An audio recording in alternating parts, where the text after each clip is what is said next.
سَيَقُولُ الْمُخَلَّفُونَ إِذَا انطَلَقْتُمْ إِلَىٰ مَغَانِمَ لِتَأْخُذُوهَا۔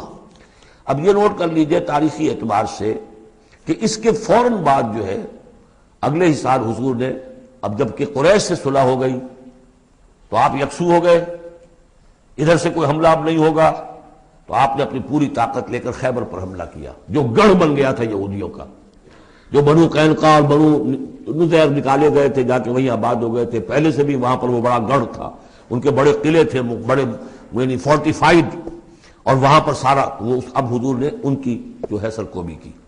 جب حضور خیبر کی طرف جا رہے تھے، اب ان کا ہم بھی چلتے ہیں آپ کے ساتھ، اس لیے انہیں یقین تھا کہ فتح ہوگی اور مال غنیمت آئے گا۔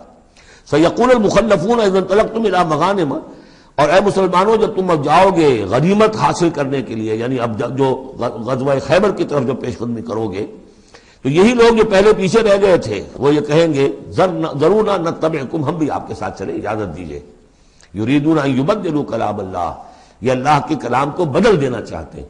وہ اللہ کا کلام اگلے رکوع میں آ رہا ہے کہ ان کے بارے میں طے کر دیا گیا تھا کہ جو لوگ اس صلح حدیبیہ کے موقع پر نہیں گئے ہیں ساتھ حضور کے، اب ان کو کسی بھی دوسری نیکسٹ جنگ کے اندر شمولیت کی اجازت نہیں ہوگی۔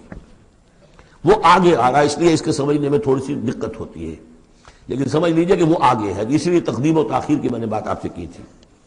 یریدون ان یبدلوا کلام اللہ، یہ چاہتے ہیں کہ اللہ کے کلام کو تبدیل کر دیں، اللہ کے حکم کو بدل دیں۔ قل لن تتبعونا، کہہ دیجئے کہ نہیں اب تم ہمارے ساتھ نہیں جاؤ گے۔ کذالکم قال اللہ من قبل، یہ بات اللہ تعالیٰ پہلے ہی کہہ چکا ہے پہلے، اور اس صورت میں آ رہا ہے ذرا بعد میں۔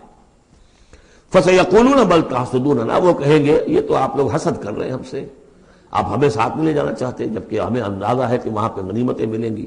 بل کانوا لا یفقہون الا قلیلا، حقیقت یہ ہے کہ یہ فہم ہی نہیں رکھتے، تفقہ ہی نہیں رکھتے مگر بہت ہی تھوڑی۔